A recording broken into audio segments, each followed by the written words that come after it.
José Carlos Mariátegui, nacido en Moquegua, Perú, el 14 de junio de 1894, más conocido como el Amauta, que significa sabios para los incas. Mariátegui es el fundador del marxismo latinoamericano, filoso y provocador, polémico e inconformista. Mariátegui intenta elaborar un socialismo no imitativo, legítimo de nuestra América, latinoamericanizando las ideas de Marx, interpretándolas de manera genuina e integrándolas en el marco de tradiciones y cosmovisiones previas de nuestro continente.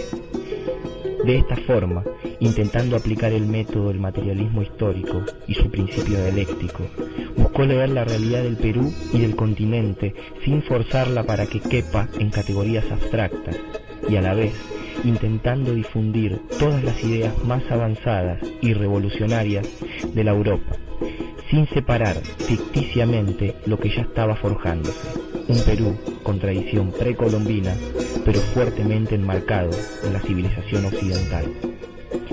Su marxismo fue un gran ejercicio de reflexión sobre la práctica, entendiendo que la teoría se nutría de esa práctica para volver a incidir en ella. Por eso fue un buscador incansable de la construcción de alternativas para la clase obrera. Participó de cuánta actividad política pudo en su viaje a Europa. Fue parte de las células del APRA. Participó de todos los conflictos que se daban en esos años en la sociedad peruana. Siguió de cerca los procesos organizativos de los diversos sectores del pueblo trabajador y finalmente conformó el Partido Socialista Peruano en relación con la Internacional Comunista.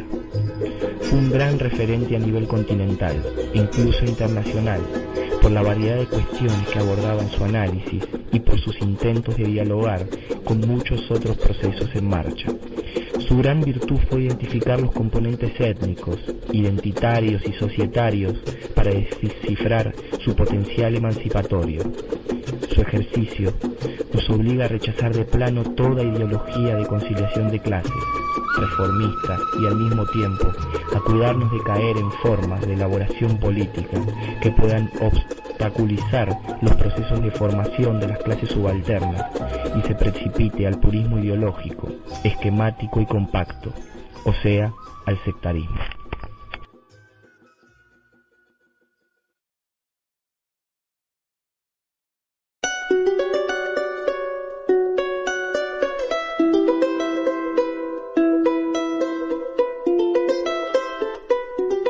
Podríamos entender por nacionalismo como un concepto de identidad experimentado por miembros de una sociedad, de un gobierno, de una nación o de algún territorio en particular. Los nacionalistas se esfuerzan en crear o sustentar una nación basada en nociones de legitimación política. Muchas ideologías nacionalistas derivan su desarrollo de la teoría romántica de la identidad cultural, mientras que otras se basan en el argumento liberal de que la legitimidad política deriva del consenso de la población de una región. Para Mariátegui, él define este término de nacionalismo como una parte de la realidad, mucho más amplia y menos finita. Y no puede ser un provisionalismo o un regionalismo de nuevo estilo que se reduzca solo a la realidad local. Y si esto llegara a pasar a formar parte de algún fenómeno reaccionario, cuando éste suele ser exacerbado, corre el riesgo o el peligro de caer en el fascismo. El nacionalismo es entonces, entendiéndolo solo desde una posición revolucionaria, como la recuperación de los elementos históricos y culturales que nos permiten constituir nuestra identidad, pero también la inclusión de otros elementos de la cultura occidental que son parte nuestra y que nos ayudan a desarrollar el socialismo a la luz de la realidad de nuestra América.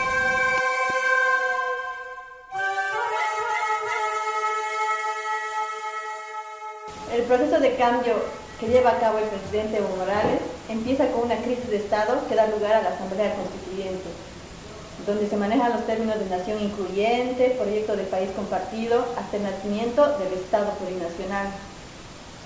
Reconoce en primera instancia este Estado el postulado antiguo, es decir, que cada boliviano tiene igualdad de derechos y garantías, independientemente del apellido, el color de la piel, la raza. Todo esto de carácter liberal, hecho en los 185 años de vida republicana que tuvo el país. En una segunda instancia, la relación nación-pueblo. Esto nos quiere decir que no solo es reconocer a cada uno de los pueblos o naciones indígenas como tales, sino que reconoce sus derechos al interior de la estructura estatal. Esto se vería de dos formas, la nación cultural y la nación estatal. Ambas conforman la pluralidad. Entonces, ¿de qué hablamos? Hablamos del reconocimiento de los derechos colectivos de la nación cultural al interior del Estado y de la nación estatal. La novedosa existencia de un Estado donde muchas naciones subsisten en uno solo, existe con la convicción de que somos Estado y dirigimos al Estado. Es una concepción que tal vez fuera cuestionada por Mariátegui, ya que abriga o reconoce a naciones en vez de gobernar sobre estas. Cuando hablamos de Estado plurinacional, estamos hablando también de un Estado con hegemonía indígena originaria campesina, es decir, con liderazgo intelectual y moral, según como lo menciona Gramsci, ¿no? De este término podemos hablar que esta gente tiene que tener capacidad de juntar y de atraer a su lado a los intelectuales, académicos, vecinos, comerciantes, obreros, fabriles, transportistas, es decir, jalar a la sociedad en torno a este núcleo.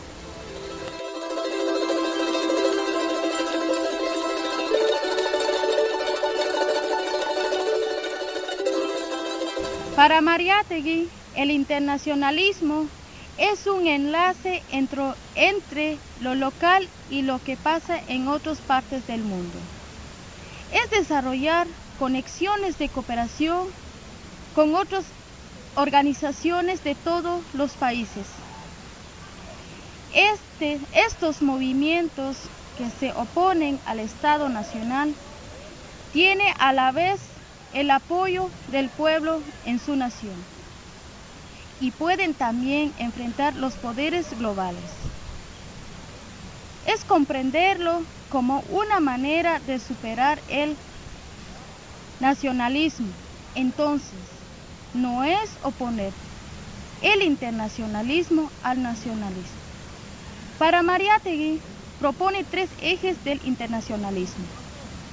Sería el de la capacidad de decidir libre y autónomamente en los espacios locales, territoriales y comunales.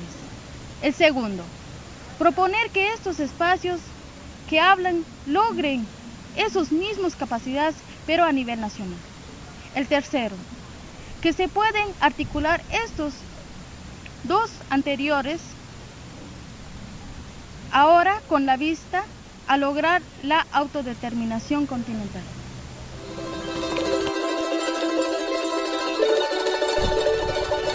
Nas palavras de Mariátegui, o internacionalismo não é só uma ideia ou um ideal, é uma realidade histórica. O progresso faz com que os interesses, as ideias, os costumes e os regimes dos povos se unifiquem e se confundam. Isso se dá porque a civilização europeia atrai gradualmente para sua órbita e seus costumes todos os povos e todas as raças. É uma civilização dominadora, que não tolera a existência de nenhuma civilização concorrente ou rival. Uma das suas características essenciais é a força da expansão. Claro que junto com as mercadorias se deslocam a ideologia e as emoções ocidentais. Então, é preciso entender que o capitalismo criou entre os povos laços materiais que estabelecem entre eles uma interdependência.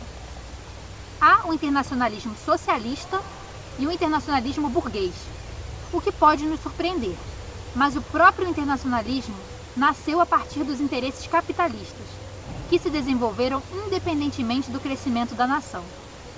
Era preciso que as fronteiras econômicas fossem quebradas para que o capitalismo continuasse crescendo. Claro que existem contradições entre a economia internacionalista e a política nacionalista. Para isso, existem organismos internacionais de comunicação e coordenação. Como exemplos do internacionalismo burguês estão as políticas de cooperação e assistência internacionais. O que as move não é um abstrato ideal pacifista, e sim concretos interesses econômicos. Nós, latino-americanos, temos que criar uma estreita união entre nossos países, baseada fortemente na solidariedade entre os povos. Como exemplo desse internacionalismo revolucionário, que é o que nos dá unidade, estão Cuba e as Brigadas da Via Campesina. Nós temos que levar em consideração sempre as realidades nacional e mundial, ou seja, precisamos criar países novos dentro de um mundo novo.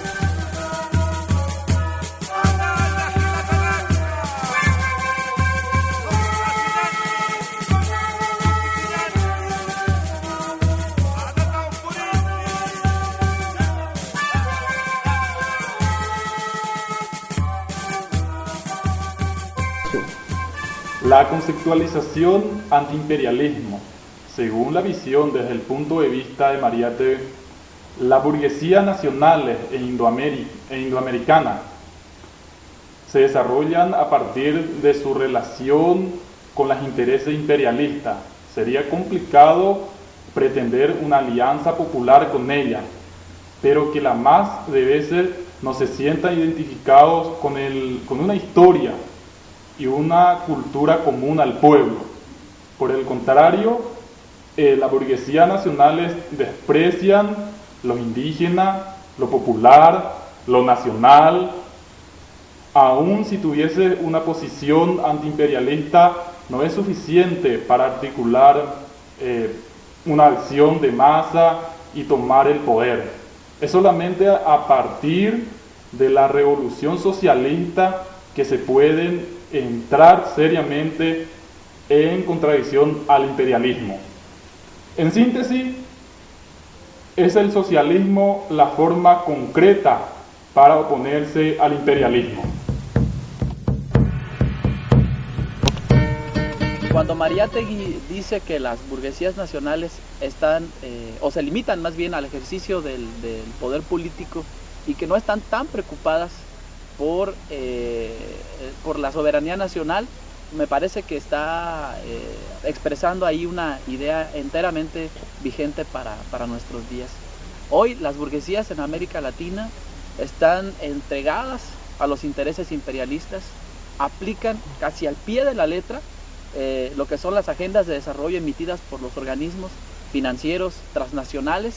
Si nosotros hiciéramos un mapeo de lo que es la situación de las reformas estructurales en América Latina, nos daríamos cuenta que tienen parámetros similares, si no son prácticamente iguales como se están aplicando, incluso por aquellos países que tienen tintes más nacionalistas. Los propios países que nosotros advertimos como progresistas están buscando alternativas dentro del orden imperial. A lo sumo 2 o quizás 3, muy aventuradamente diríamos, son los países que están realizando transformaciones sustanciales hacia la construcción del socialismo y en franca oposición, desde luego, al capitalismo financiero transnacional. Quizás sea desde los movimientos sociales y populares y con mayor evidencia dentro de los movimientos campesinos e indígenas, mas esto no quiere decir que no haya otras experiencias, pero que sí se evidencie más aquí, donde se estén creando prácticas socialistas que se contraponen esencialmente a todo el orden sistémico. Bueno, la ñambapua con Mariátegui iba. Ñandeja es anti-imperialista. Va ereje. A Erupi marxista, a Erupi revolucionario. La ñandeuterupi el capitalismo.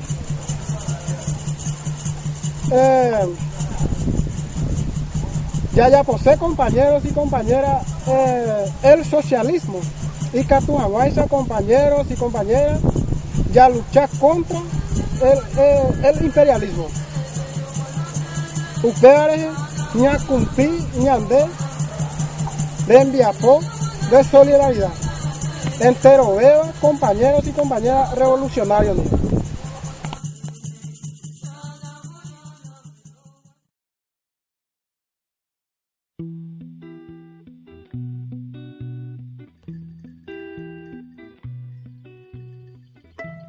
Militante de la clase y con la pluma como fusil, Mariátegui escribió y participó en varios periódicos como La Prensa, El Tiempo, La Razón, y en revistas como El Mundo Limeño, Turf, Lulú, Colonida, Nuestra Época, Claridad y Mundial, y la más conocida, Amauta. Esta revista fue la prueba certera de su búsqueda por dar cabida a toda una generación de nuevos intelectuales, artistas, pensadores políticos preocupados por construir un Perú que resuelva los problemas de las mayorías oprimidas, una nación socialista. Escribió muchos artículos y 2 libros, 7 ensayos sobre la realidad peruana y la escena contemporánea. El primero se transformó en la referencia indiscutible para toda la tradición de marxistas latinoamericanos que intentaron explicar las particularidades de nuestras formaciones sociales. Mariátegui nos invita a renacer, a encontrarnos con el desafío de engendrar, a no copiar mecánicamente, a crear heroicamente el socialismo, nuestro socialismo. Esto claramente nos exige sacrificar algunos contenidos clásicos para que le podamos imprimir un nuevo sentido. Para Mariátegui, la tradición, para permanecer viva, no debe ser continuada, sino redescubierta, refundada constantemente. La actualidad de su pensamiento reside en que este es el mismo desafío que nos planteamos hoy en día en la lucha cotidiana, para evitar los dogmatismos y sabiendo que la creatividad es una de las pocas armas que tenemos, los que no tenemos casi nada.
Entonces, Vélez,